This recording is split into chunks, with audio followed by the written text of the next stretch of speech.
Bonjour à tous, ravi de vous retrouver. Ensemble, on va faire le tour de l'actualité dans la métropole et à la une aujourd'hui, un dîner étoilé au profit d'une association et Antoine de Maximi en visite aux funérailles du Nord de Lille à suivre dans cette édition.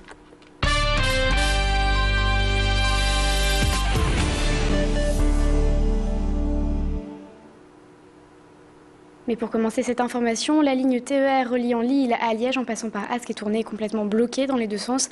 Un camion transportant une grue aurait arraché le caténaire d'un passage à niveau. La SNCF indique que les réparations pourraient durer toute la journée. On en parlait dans les titres des chefs au grand cœur. Hier soir, les disciples d'Escoffier, une confrérie culinaire organisée au domaine Chanterelle, à Verlinguel, la nuit étoilée. Un repas préparé par 6 grands chefs de la région, comme par exemple Marc Meurin du château de Beaulieu. Le prix du repas, 95 €. La somme a été reversée à l'association Quanta, qui prend en charge des handicapés souffrant d'autisme et de troubles psychotiques. Au total, 250 personnes avaient fait le déplacement pour goûter leur petit plat. Écoutez ces propos recueillis par Pierre Beauvillain. C'est déjà pour une cause qui m'intéresse, les autistes. Donc je pense que si nous, à travers notre cuisine, on peut, à l'occasion d'un repas, d'un dîner, pouvoir donner un petit coup de main à cette association, je pense que c'est formidable. Et puis en plus, c'est-à-dire qu'on est plein d'amis restaurateurs et donc chacun, on aime bien se retrouver et à l'occasion participer à des causes comme celle-là. On en parlait hier sur notre antenne. On revient sur la fusillade du centre commercial Anglo. D'après le parquet, il s'agirait d'un différend amoureux. Dimanche après-midi, un homme armé d'un fusil de chasse est entré dans la galerie du supermarché et a tiré, blessant ainsi 3 personnes, dont une femme et ses enfants qui faisaient leurs courses. Il visait en fait l'ex-compagnon de sa petite amie. Âgé d'une trentaine d'années, le tireur présumé a ensuite pris la fuite avant de se faire arrêter quelques mètres plus loin. Écoutez ces propos recueillis par Médéric Pirker. Ces faits se sont produits, semble-t-il, à la suite d'une dispute entre la compagne de l'auteur des faits, la victime et la compagne de ce dernier.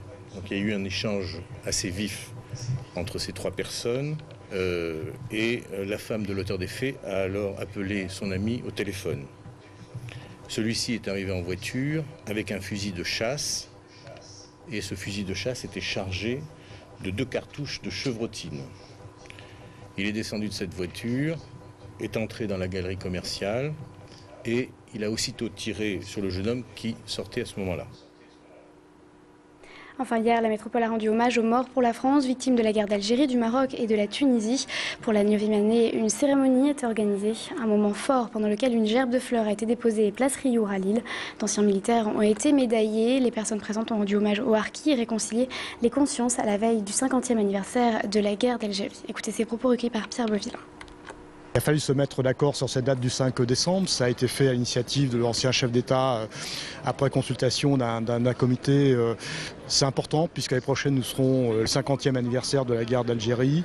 Je pense qu'il faut mettre ce message sous le thème à la fois du sacrifice, de ceux qui sont sacrifiés, mais également sous le thème de la réconciliation, de la paix. Voilà. Il est venu dormir chez nous. Antoine de Maximi, l'aventurier à la chemise rouge, était dans la métropole à l'occasion de Scoop, le festival du film européen.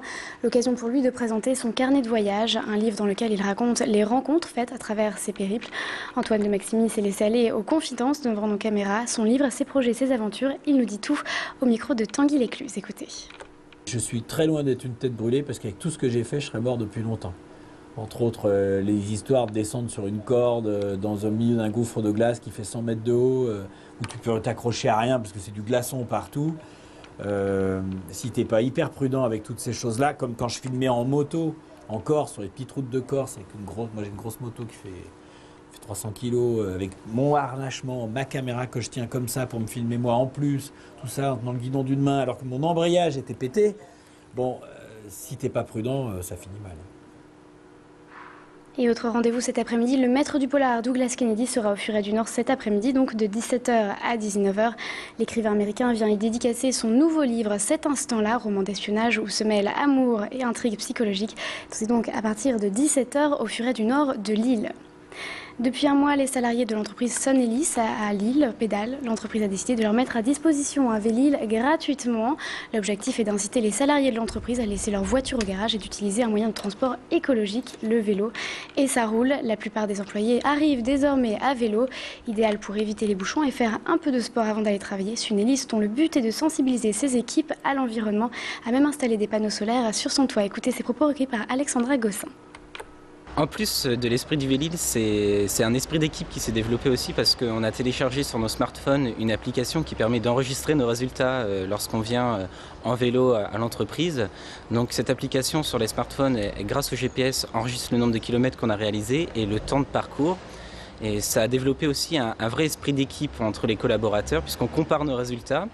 Et puis on se charrie un peu comme ça, ah t'as mis un meilleur temps que moi, il y a vraiment une dynamique autour du Vélil qui s'est créée. Et puis à noter également que la CFDT a finalement levé son préavis de grève prévu pour les vacances de Noël. Le syndicat, sans préciser de date, avait déposé un préavis pour les 4 semaines de décembre afin de protester contre les nouvelles grilles horaires. Une démarche critiquée par la direction de la SNCF et les autres syndicats comme la CGT qui dénonçait alors une méthode néfaste pour l'image de l'entreprise. Finalement, la CFDT a cédé. Restez avec nous, vous êtes en direct sur Grand Lille TV. Tout de suite la météo, puis ce sera un nouveau flash en direct.